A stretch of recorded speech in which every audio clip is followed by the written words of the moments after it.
के अंतर्गत द्विवर्षीय डीएलएड पाठ्यक्रम में के द्वितीय सेमेस्टर में गणित विषय की यूनिट प्रथम या यूनिट फर्स्ट के अंतर्गत पिछली कक्षा में हमने लासपा का अध्ययन किया था तथा हमने अभाज्य गुणनखंड विधि के द्वारा लासपा सीखा था और उसके हमने सारे नियम और कुछ प्रश्न हल करके देखे थे। अब हमारी लासपा की दूसरी विधि भाग विधि द्वारा हम लासपा ज्ञात करना सीखेंगे। अब लासपा के कुछ नियम होते हैं भाग विधि के, वो हम कुछ नियम देखेंगे ब्लैक बोर्ड पर और इसके बाद हम इन्हें पढ़कर कुछ समझेंगे और इन रूल का फॉलो करते हुए या इन नियमों का हम पालन करते हुए कुछ प्रश्न भी देखेंगे और फिर इसके बाद हम कुछ सरल एवं वार्तिक प्रश्न भी हल करेंगे। तो हम इसमें कुछ नियम दिए हुए हैं पद के अंतर्गत, हम उन्हें देखेंगे और समझेंगे कि भाग विधि में कैसे नियम लगाए जाते हैं और कैसे इनका प्रयोग किया जाता है। सबसे पहले पहला नियम देखते हैं। कुछ संख्याएं या सवाल में कुछ संख्याएं दी होती हैं जिनका हमें लासपा निकालना होता है, तो उन्हें एक पंक्ति में रखते हैं। यानी जब हमें दो संख्याएं या तीन संख्याओं के रूप में पद दिए होते हैं तब हम उन्हें एक क्रमबद्ध तरीके से आरोही क्रम में लगाकर उनको एक क्रमबद्ध लाइन में लगाते हैं। फिर उसके बाद दूसरी विधि आती है, हमारी दूसरा पॉइंट आता है, ऐसी छोटी से छोटी संख्या में भाग देते हैं जो कम से कम एक संख्या को भाग कर दे। यानी जो लासपा में हमें जितनी संख्याएं दी होती है निकालने के लिए, एक दो संख्याएं या तीन संख्याएं या चार संख्याओं जो दी होती हैं, उनमें हम देखते हैं कौन ऐसी छोटी से छोटी संख्या से उसमें भाग चला जाए या कम से कम एक संख्या को वह विभाजित कर दे कम से कम। फिर तीसरा जैसे जो सबसे इंपॉर्टेंट पॉइंट है हमारा, उसको देखते हैं। जो संख्या या संख्या उस संख्या से भाज्य है उसका भागफल और अभाज्य उसको, मतलब जो तीन संख्याएं हैं या दो संख्याएं दी हैं उसमें संख्याओं से भाज्य यानी भाग देते हैं और जो संख्या में भाग चला जाता है उसका भागफल हम नीचे लिख देते हैं और जो अभाज्य संख्या है मतलब जो कट नहीं रही है उन तीनों संख्याओं में से, उसको हम पंक्ति में जैसे उनका तैसा छोड़ देते हैं, जैसे का तैसा नीचे लिख देते हैं और जिस संख्या में भाग चला जाता है तो उसका भागफल हम नीचे रख देते हैं। इसी क्रम को हम पुनः ऐसी संख्या से भाग देते हैं जिससे अधिक से अधिक संख्याएं विभाजित हो जाएं, या हम उन दी हुई संख्याओं में ये देखते हैं कि कोई एक ऐसी संख्या मिल जाए जिससे पूरी संख्या एक साथ विभाजित हो जाए, तो हम ऐसी संख्या से भी भाग देते हैं ताकि हमारे एक साथ भाज्य हो जाएं और उनका भागफल हम नीचे लिख देते हैं। नेक्स्ट देखते हैं।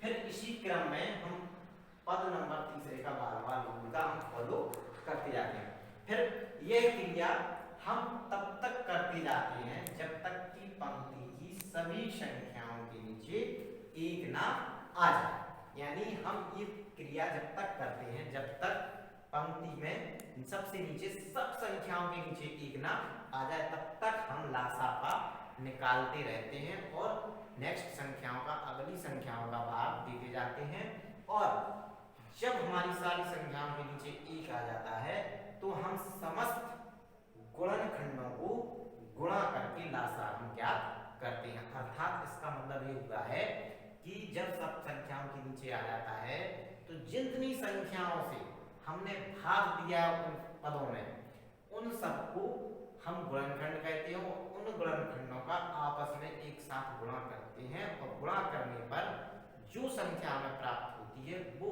उन संख्याओं का लासपा कहलाती है। हम आगे इनको सवाल करके हम देखते हैं, यानी हमने इन पदों में क्या कहा है और क्या सोचा है।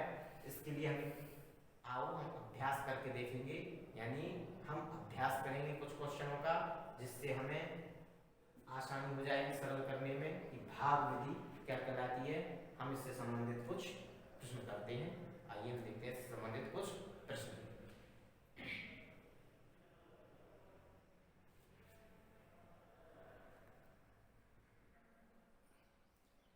अब हम एक प्रश्न देखते हैं भाग विधि से लासा कैसे ज्ञात करते हैं। तो हमारे सारी संख्याएं हैं, जैसे कि हमारे पाठ्यक्रम यूनिट में है कि 3 संख्याओं के लासा और हमासा देखना है, तो 36, 24 और 20 यानी 3 संख्या है 1, 2, 3 यानी संख्या 36, 24, 20 का लासा ज्ञात कीजिए। तो हम सर्वप्रथम जैसे हमारा रूल कहता है भाग विधि में हमें तीनों संख्याओं को एक क्रम में लिखना है, तो हमने सर्वप्रथम तीनों संख्याओं को लिख लिया 36, 24 और 20 के रूप में हमने लिख लिया।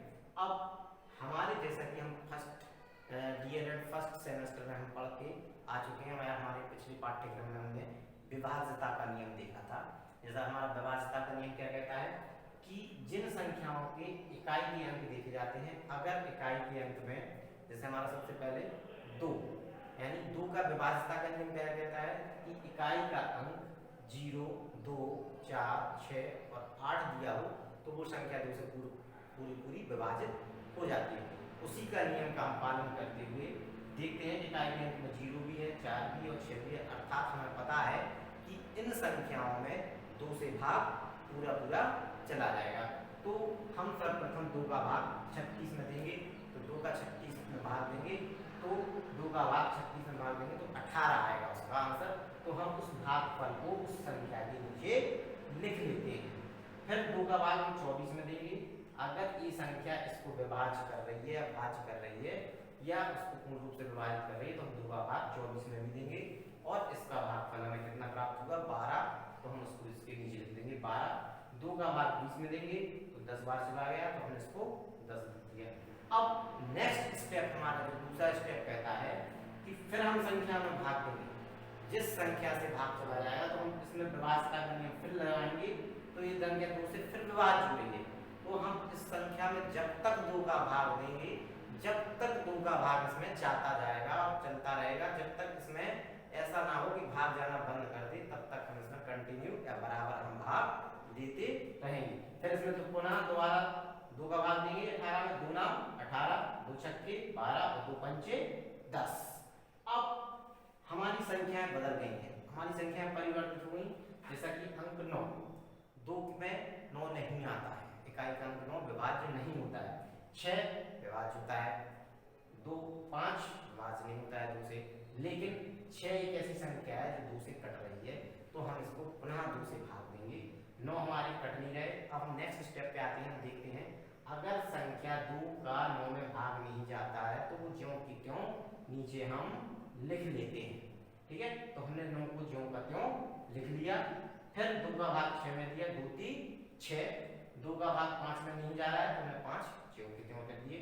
अब हम फिर से देखेंगे 9, 3 और 5, 3 संख्या बची है हमारे पास।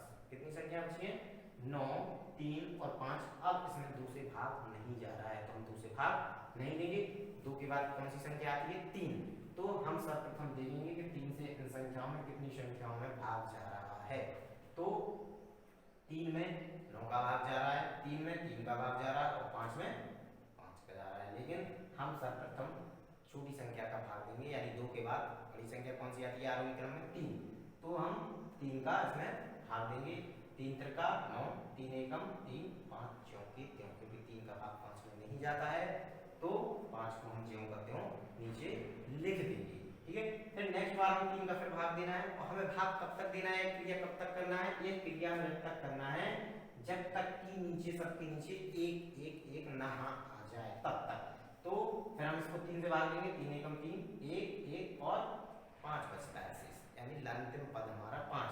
अब हम 5 से भाग देंगे, 1 1 और 5 एकम 5, यानी सब संख्याओं को भाग देने के बाद हमें 1 1 प्राप्त हो गया, अर्थात ये हमारे 3 संख्याओं के लासापा के ये क्या हो गए गुणनखंड, यानी अतः लासापा सबके गुणनखंड हमें यहाँ गुणा के रूप में लिखना है, यानी 2 गुणा 2 गुणा 2 गुणा 3 गुणा 3 गुणा 5, यानी 36, 24, 20 का लासापा होगा 2 गुणा 2 गुणा 2 गुणा 3 गुणा 3 गुणा 5, अर्थात 2 दूनी 4, दूनी 8, 8 पंचे 40, 40 की 120, 120 की 360, अर्थात हमारा 36, 24, 20 का लासापा 360 होगा। ठीक है, इसी प्रकार ये तो हो गया था साधारण लासापा निकालना। इसी प्रकार एक और सवाल आता है शर्वार्थी के रूप में कि हमें इससे कैसे लासापा निकालना है।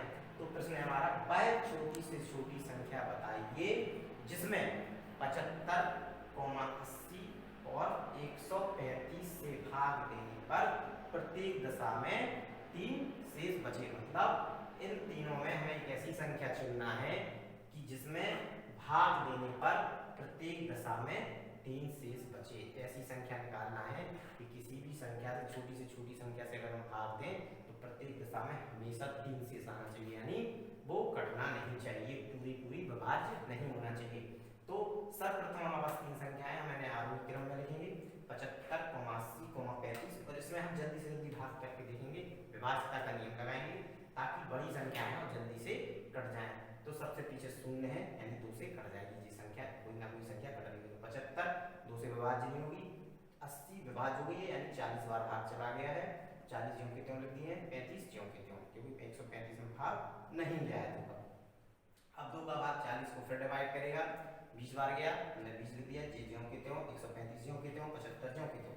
फिर 2 का भाग हमने 20 में दिया, 10 बार चला गया, 75 में नहीं गया, ज्यों के त्यों, 135 ज्यों के त्यों।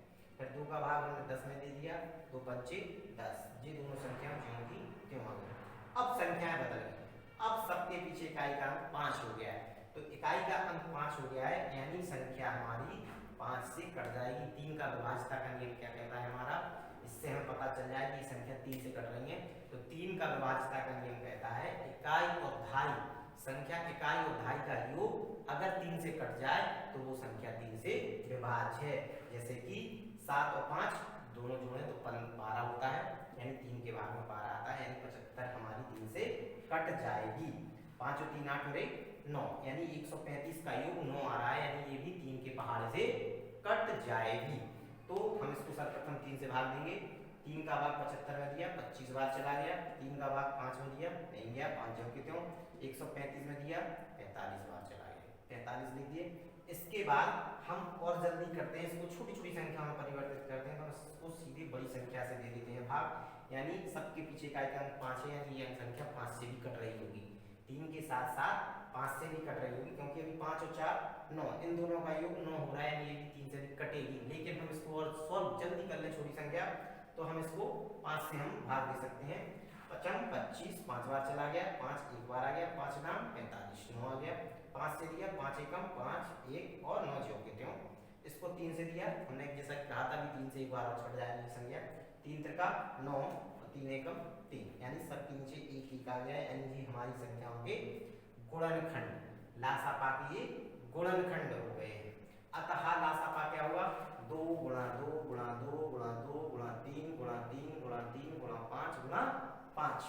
अब हम इनको गुणा करके इनका लासापा ज्ञात करेंगे, तो लगभग 10,800, यानी इन 3 संख्याओं का 75 80 और 135 का लासापा 10,800 निकल कर आया। लेकिन हमारे सवाल में एक शर्त है कि प्रत्येक दशा में 3 शेष बचे, तो 10,800 हमारा इनका लाभ आ गया है, यानी 10,800 एक ऐसी संख्या है कि ये तीनों संख्याएं अगर भाग देंगी तो ये पूर्णतः विभाजित हो जाएगी। अब हमारा सवाल कह रहा है कि इसमें 3 शेष बचे, तो 3 शेष बचने के लिए क्या करना पड़ेगा, भाग देने पर प्रत्येक दशा में 3 शेष बच रहा है, अतः अभिष्ट संख्या कौन होगी हमारी, इन संख्याओं के प्राप्त लासापा में अगर हम 3 जोड़ दें तो एक ऐसी संख्या आएगी नई जिसमें इन तीनों संख्याओं से भाग देने पर प्रत्येक दशा में 3 शेष बचेगा, अर्थात 10,800 प्लस 3, अतः वह संख्या क्या हो जाएगी 10,803। इसके बाद ऐसे हमें लासापा करना है भाग विधि से। इसके बाद हम कल कुछ और क्वेश्चन देखेंगे नेक्स्ट, ताकि हम लासापा मासापा को और सरलता से और अच्छी तरह से सीख सकें। तो इसके हम कल अभ्यास प्रश्न करेंगे। ओके।